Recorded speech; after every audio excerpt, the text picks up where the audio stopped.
Good morning to all of you. I hope you all are great students. तो आज के इस video में हम हमारे डेली इंग्लिश वोकैबुलरी को कंटिन्यू करेंगे। तो चलो स्टार्ट करते हैं। वोकैब के पोर्शन में आपको फर्स्ट वर्ड ऐड कर दे रखा है unprecedented. What is the meaning of unprecedented students? देखिए, अनप्रेसिडेंटेड का मतलब जो भी चीज पहले कभी ना हुई हो या फिर जिसको पहले ना जाना गया हो। Never done or known before. Never done or known before. ठीक है, सिनोनिम्स हो जाएगा unparalleled, unequal and unmatched.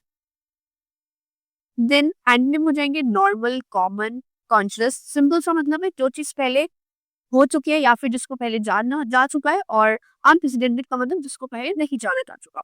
Next use देखते हैं इसका। The government took the unprecedented step of releasing confidential correspondence. जो गवर्नमेंट है उसने एक अनप्रेसिडेंटेड स्टेप लिया, किस चीज का? Of releasing confidential correspondence.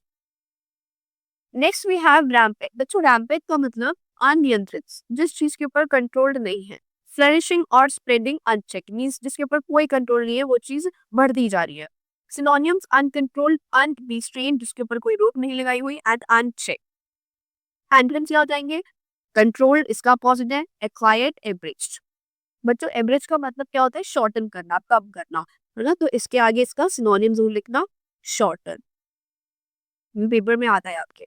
चलो आगे बढ़ते हैं। Political violence was rampant. जो पॉलिटिकल वायलेंस है वो बढ़ता ही गया, कंट्रोल में नहीं था। Let's move to the next word. Next we have populous, very important word. बच्चों, what is the meaning of populous? बच्चों, पॉपुलस का मतलब जो भी चीज बहुत ज्यादा पॉपुलेटेड है, डेंसली पॉपुलेटेड, है ना।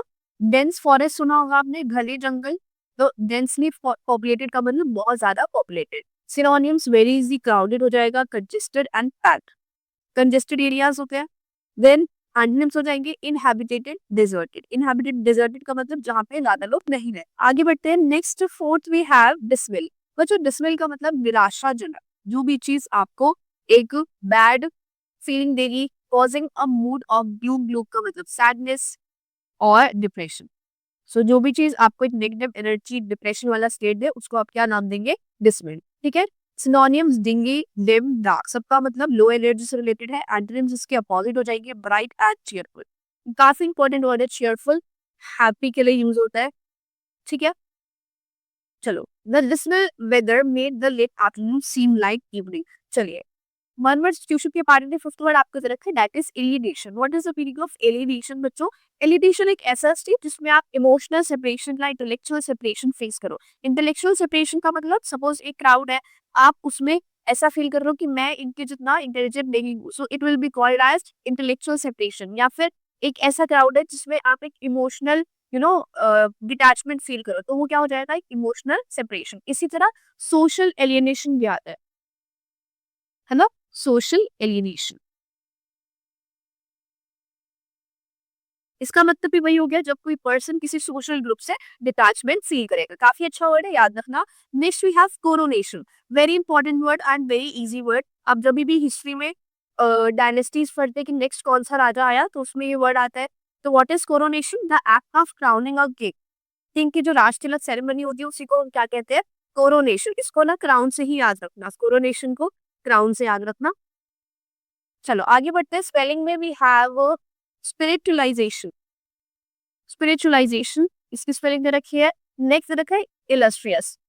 नेक्स्ट आपको इलस्ट्रेट्स की स्पेलिंग दे रखी है, सी वाली। जो बोल्ड स्पेलिंग है वो आपकी राइट स्पेलिंग है। इसका मीनिंग मुझे बताना कमेंट में, मैंने आपको पढ़ा रखा है। ये बनते हैं इडियम एंड फ्रेजेस में। You have cloud of suspicion. Cloud of suspicion का मतलब जब आप किसी इंडिविजुअल के ऊपर भरोसा नहीं कर सकते। ठीक है। If a cloud of suspicion hangs over an individual, it means they are not believed और डिस्ट्रस्टेड। इट मींस आप उनके ऊपर भरोसा नहीं कर सकते या फिर उनके ऊपर विश्वास नहीं कर सकते। They are not trustful. There is a cloud of suspicion in work after it came to light. मतलब जब ये पता लगा, रिवील किया गया that someone has been stealing from the cash registers, कि कोई पर्सन कैश रजिस्टर्स में से चोरी कर रहा है। चलो 10th देखते हैं। 10th we have cold day in hell. What is the meaning of cold day in hell? This is used as a prediction that there is no chance of event or condition will ever happen. Cold day in hell का मतलब mean जब आपको किसी event या किसी condition के होने का कोई चांस ही ना, it will be called as cold day in hell. There will be a full day in hell before he manages it. It will be a full day in hell when I let you borrow my car. Means ऐसा दिन कभी आ ही नहीं सकता ऐसी condition, ऐसा event कभी हो ही नहीं सकता कि मैं तुम्हें मेरी कार उधार दूँ। आ गई बात समझ? चलो। So cold day in hell का मतलब किसी इवेंट या किसी कंडीशन के होने की कोई चांस ही ना हो। एंड नेक्स्ट ऊपर आपको दे रखा था क्लाउड ऑफ सस्पेक्शन, मतलब जब हम किसी इंडिविजुअल के ऊपर विश्वास नहीं कर सकते। आई होप आपको ये सभी वर्ड्स अच्छे से समझ आए होंगे, आप इनको याद करना और अपनी नोटबुक में ज़रूर लिखना। Thank you.